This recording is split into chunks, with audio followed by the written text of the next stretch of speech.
Now that we know that language learning should be play and not work, let's talk about how to test your negative language learning labels, because calling language learning work is already a negative, and we can go deeper into some of the other things that we say inside of our minds that convince us that language learning is not only hard work, but that we are not suited to doing it. So W.C. Fields said, "It ain't what they call you, it's what you answer to." And when it comes to negative labels, we're the ones who create them. And yet we answer to the labels we create as if they were created by somebody else, as if somebody had stamped us with these things. But words that go through our minds are created by our minds. And that means that we're in a powerful position to change them. So when you encounter a negative self-concept or label in your mind that has to do with language learning, which could be, I'm too tired for this, I can't do this, I'm not smart enough for this, you need to stop and you need to say, that negative label has nothing to do with me. And you go for a walk, or you do a different activity for a couple of minutes before you come back to language learning, and just let that label go away. It isn't helping you at all. You need to absolutely focus on the positive and get rid of those labels. In other words, when a negative thought comes to mind, test the truth of the claim.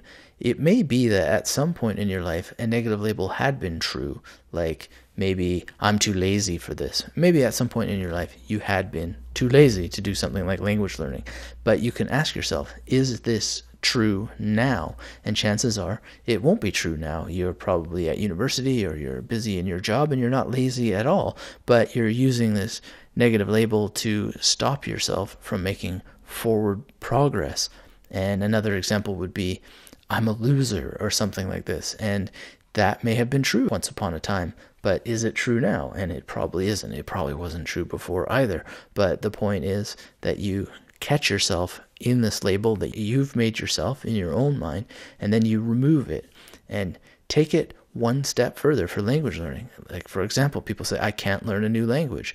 Well, that may have been true once upon a time, but is it true now? And the answer is always going to be an outright no. It can't possibly be true that you can't learn a language, because right now you're listening to this course, you're getting amazing ideas, and as you continue absorbing these ideas into your mind right now, you're being offered some of the most valuable resources for language learning and access to the most amazing people that teach them. And if you were to go out on the streets, well, this wouldn't be true either. You can go into a store where the employees are obviously speaking a different language, or you can go into the subway where people are speaking different languages and just try and hear if they're speaking your mother tongue or not. And if you find them speaking another language, just say, hey, how do I say hello in your language?